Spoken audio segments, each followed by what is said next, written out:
کیا ایک مچھلی پوری دنیا کا کھانا کھا سکتی ہے؟ حضرت سلیمان علیہ السلام بھی حیران رہ گئے جب یہ واقعہ پیش آیا۔ حضرت سلیمان علیہ السلام کے دل میں ایک دن خیال آیا کہ وہ اللہ کی تمام مخلوق کو دعوت دیں اور سب کو کھانا کھلائیں۔ انہوں نے اللہ تعالیٰ کی بارگاہ میں عرض کیا۔ اللہ تعالیٰ نے فرمایا، اے سلیمان، مخلوق کو رزق دینے والی ذات تو میں ہوں، تم میری ساری مخلوق کو ایک وقت کا کھانا بھی نہیں کھلا سکتے۔ لیکن حضرت سلیمان علیہ السلام نے عاجزی سے عرض کیا کہ یا رب، جو کچھ میرے پاس ہے وہ بھی تیرا ہی دیا ہوا ہے، میں اسی سے تیری مخلوق کی دعوت کرنا چاہتا ہوں۔ اللہ تعالیٰ نے ان کی نیت دیکھ کر اجازت عطا فرما دی۔ پھر حضرت سلیمان علیہ السلام نے ایک وسیع جنگل میں عظیم دعوت کا اہتمام کیا۔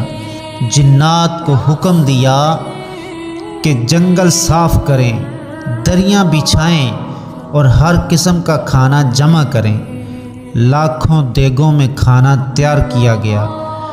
جب سب کچھ تیار ہو گیا تو ایک مچھلی آئی اور عرض کیا، یا نبی اللہ، مجھے بھی حکم ہوا ہے کہ میں آپ کی دعوت کھاؤں۔ اجازت ملتے ہی مچھلی نے کھانا شروع کیا اور دیکھتے ہی دیکھتے سارا کھانا ختم کر دیا۔ پھر کہنے لگی، ابھی تو میرا پیٹ بھی نہیں بھرا۔